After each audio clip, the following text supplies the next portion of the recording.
quand on me l'a pitché, je me suis dit ouais, ça va être vraiment super intéressant à jouer. J'avoue que quand j'ai reçu l'arche et les premières séquences, je me suis dit ouais, je vais vraiment me régaler à jouer toute cette histoire. Et ça a été le cas, vraiment.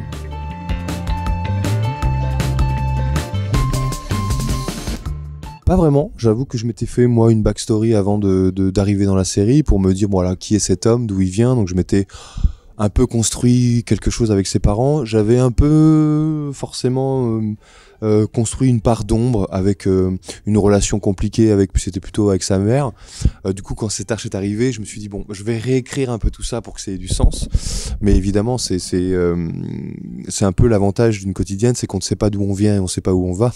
Donc ça laisse une liberté un peu totale sur la création du personnage. J'ai essayé d'être raccord avec ce que je m'étais raconté et je trouvais ça intéressant que ce personnage qui est quand même présenté depuis le départ de manière un peu lumineuse cache forcément quelque chose, et je trouve que ça correspond à ce qu'ils ont écrit, à pourquoi on le connaît, comme s'il cachait quelque chose d'un peu lourd en fait. Voilà.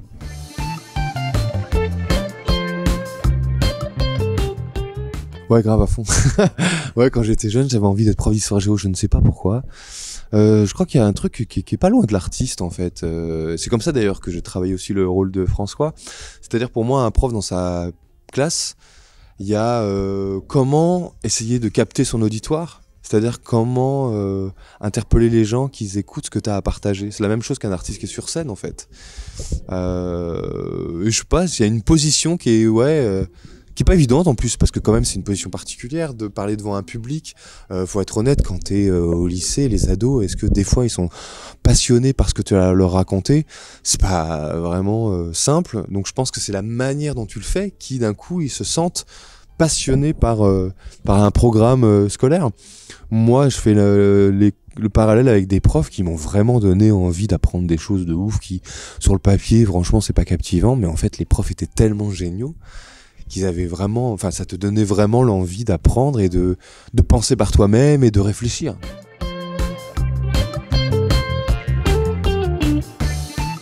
Elle m'a permis déjà de prendre conscience et de confirmer tout ce que je sais jouer et ce que j'aime jouer.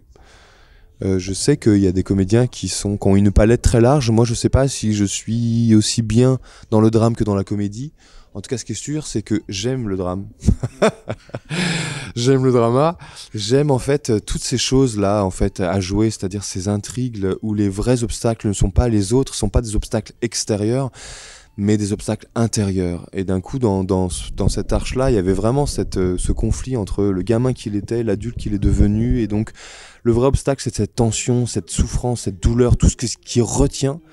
Il retient tellement qu'à un moment ça retient plus et que ça sort. Il y a tout ça en fait qu'il y avait à jouer. Ça m'a permis aussi de voir que j'avais énormément de colère ou plein d'émotions que peut-être parfois je veux pas exprimer ou que je retiens moi-même, et que peut-être ce serait bien que je me le permette dans la vie, parce que parfois c'était assez violent sur le plateau. Et je me suis dit oulala, d'où ça vient ça? Parce qu'évidemment, même si tout ça c'est de la fiction, on est bien, enfin en tout cas moi ce que j'ai envie c'est d'être sincère et authentique, donc je vais chercher des choses qui me permettent d'être dans la sincérité.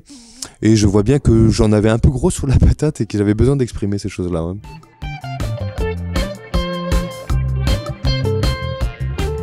Bah, ça a été assez bref parce qu'en fait, je l'ai rencontré le jour où on a tourné. J'ai eu de la chance quand même de tourner cette fin d'Arche vraiment à la fin, vraiment en fin d'année, donc dans les toutes dernières séquences. J'étais un peu stressé parce que déjà c'était des grosses séquences à jouer, parce qu'évidemment si on réfléchit, si ça nous arrivait à nous de retrouver son père 27 ans après avoir été abandonné, 27 ans c'est beaucoup, 27 ans d'années de vie, donc tu te construis, tu vis plein de choses, et d'un coup si un jour on se retrouve en face du père qu'on n'a pas vraiment connu et qu'on a perdu de vue, je pense que il se passe beaucoup de choses en fait, on est traversé par énormément d'émotions. Donc j'avais vraiment envie de jouer tout ça, d'être sincère en tout cas dans ces séquences-là.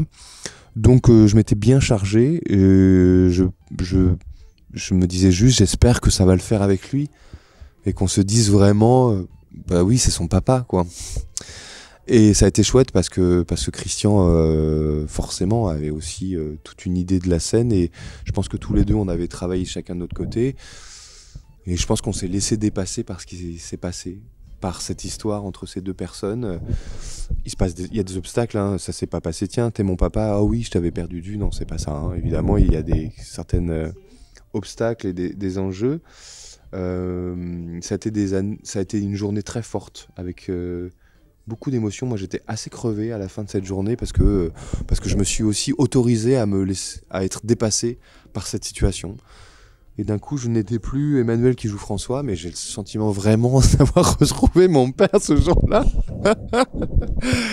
Et ça m'a brassé et c'était assez chouette de me laisser déborder par ce trop-plein d'émotions d'un gamin de 13 ans qui d'un coup, 27 ans après, retrouve son papa, quoi. C'était très fort à jouer. Je sais, ça reste vraiment un de mes meilleurs souvenirs de tournage depuis que je suis dans DNA, ouais.